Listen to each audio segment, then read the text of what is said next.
Hello everyone, and welcome to episode 7 of Flashback Royal Rumble. On this episode we will be discussing the 1994 Royal Rumble event. Overall, this was a very good pay-per-view. I liked it very much.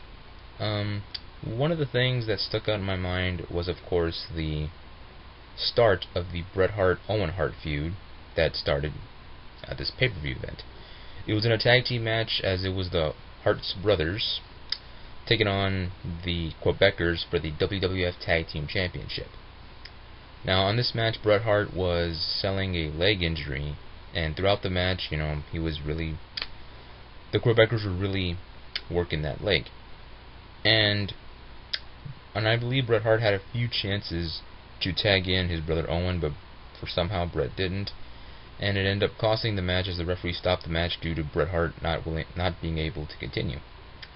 After that, Owen Hart got really frustrated, and he ended up kicking Bret Hart in the leg, which caused the heel turn, which would set up the Bret Hart-Owen Hart feud, which I'm sure all of us are very familiar with. And it was also the start of the infamous interview when Owen Hart botched his interview, saying, that's why I kicked your leg out of your leg. To me, that was a pretty funny moment. But of course, a lot of people remember the Bret Hart-Owen Hart feud the best, which of course is not a problem. And overall, that match was pretty good.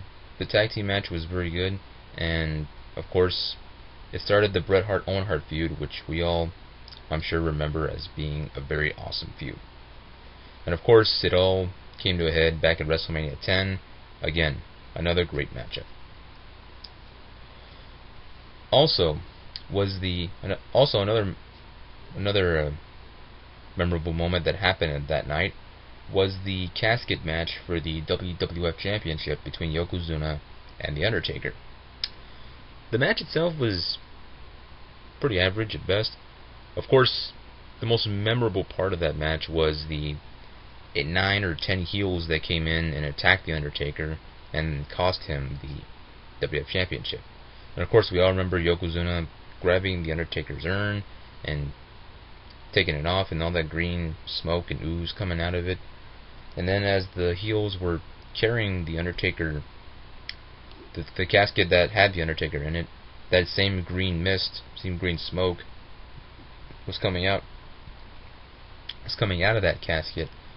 And then all of a sudden, Undertaker appears on the Titantron, which Undertaker would cut a promo saying that it isn't the last he appeared The Undertaker, and so on and so forth, and of course it ended with Undertaker being carried off away out of the building and off into the WWF sunset for a while.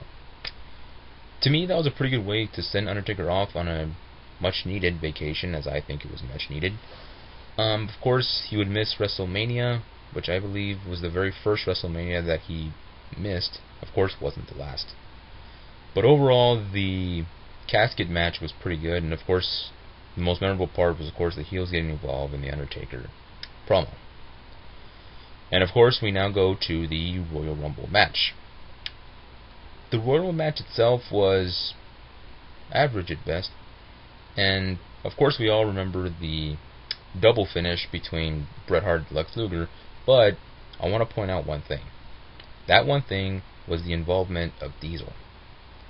See, Diesel was an early entrant, and once he got into the ring, he just dominated that match, eliminating people left and right.